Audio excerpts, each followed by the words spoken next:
আসসালামু আলাইকুম এভরিওয়ান, কেমন আছেন? আশা করি সকলে ভালো আছেন। তো আপনার মাঝে চলে আসলাম আরও একটি ভিডিও নিয়ে। তো আজকের ভিডিওতে আপনাদেরকে দেখাবো মোবাইলের অ্যাপস এক জায়গা থেকে অন্য জায়গায় সরে না, এই সমস্যাটা কীভাবে আপনি সমাধান করবেন। তো আমাদের অনেকের মোবাইলে দেখা যায় অ্যাপসগুলো যখন আমরা এক জায়গা থেকে অন্য জায়গায় নিতে যাই, আমাদের অ্যাপসগুলো কিন্তু এরকমভাবে সরে না। তো দেখুন, আমি যখন এই মাই অ্যাপসের উপর ক্লিক করলাম, এই অ্যাপসটা কিন্তু সরতেছে। তো অনেকের মোবাইলে কিন্তু অ্যাপসের উপর ক্লিক করলে কিন্তু অ্যাপসটা কোনো জায়গায় সরাইতে পারছেন না।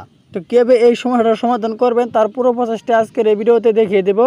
তো ভিডিওটা কেউ স্কিপ করবেন না, স্কিপ না করে সম্পূর্ণ প্রসেসটা দেখতে থাকুন, তাহলেই বুঝতে পারবেন। তো কথা আর বাড়াবো না, এখন চলে যাবো ভিডিওর মূল পর্বে। চলুন ভিডিওটা শুরু করা যাক। তো মোবাইলে অ্যাপস এক জায়গা থেকে অন্য জায়গায় সরে না, এটা সমাধান করার জন্য আপনি মোবাইলের স্ক্রিনের উপর ট্যাপ করে ধরে রাখবেন। ধরে রাখার পর এরকম একটা ইন্টারফেস শো করবে, এখানে আছে ওয়ালপেপার, এরপর আছে সেটিংস। আপনি এই সেটিংসের উপর ক্লিক করে দিবেন। সেটিংসের উপর ক্লিক করার পর এরকম একটা ইন্টারফেস শো করবে, এখানে আপনি লক হোম সার্চ, এই যেটা যদি আপনার অন করা থাকে এটাকে আপনি বন্ধ করে দিবেন।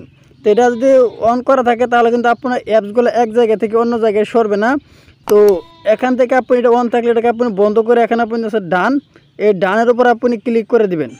ডানের উপর ক্লিক করলে কিন্তু আপনার এই সমস্যাটার সমাধান হয়ে যাবে।